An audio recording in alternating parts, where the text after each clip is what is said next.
Hey beauties, welcome back to my channel. So in today's video, I'm going to be showing you how I trim my ends without compromising my hair growth that I've gotten over the year. So I'm down to trim my ends about once a year. Outside of that, I don't think that my hair really needs excessive trimming. I don't do damaging things to it, so I don't encounter a lot of split ends. So when I do trim, the sole purpose is just to knock off the split ends at the ends of my hair, and that is it. I'm not going for a blunt cut. I'm not going to make my hair all the same length or anything like that. I'm just literally getting off the single strand knots at the end as well as the split ends. So I found this little ponytail method to be easiest for me, especially when I'm trying to cut my own hair pretty evenly. It just keeps all of the hair strands bundled together to make for an easier cut. So I go ahead and just put my hair in 4 ponytails right before I'm going to trim. Look, y'all, don't be ghetto like me and use regular kitchen scissors. Have shears for your hair. I am supposed to get me a new pair. I let my husband borrow mine and never seen them again, so I need to get me a new pair of shears. But as you can see, I'm only taking off maybe a half an inch.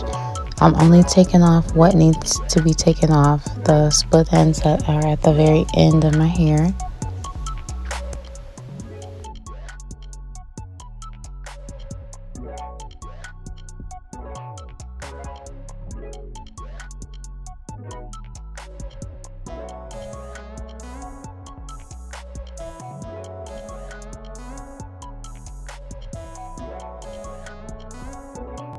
I'm gonna only take off what needs to be taken off. As you can see, my hair starts to become see-through right at the ends where it's splitting. I'm just gonna take off that little bit of where the ends are splitting.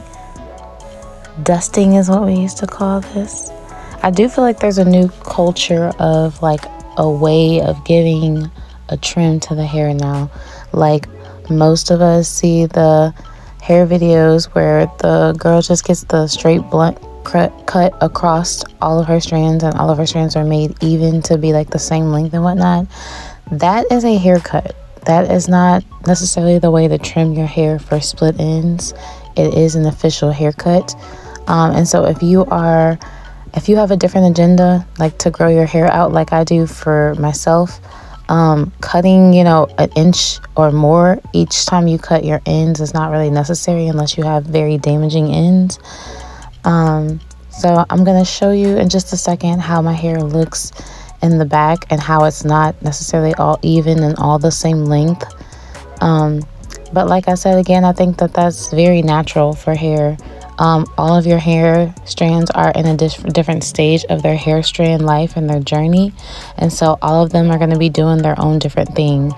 All of them necessarily aren't going to be the same length at the same time. As you can see, I have a few pics here that show how for textured hair it's just very natural for it to be thinner toward the ends of the hair where the hair is the oldest. So these are the single strand knots that I'm trying to prevent from being at the ends of my hair. So anytime I see those, I just snip those right off. And this is how my hair looks after I've done the trim. I don't see any more split ends. We're all back healthy. So I hope this video was helpful, and I will see you in the next one. Bye.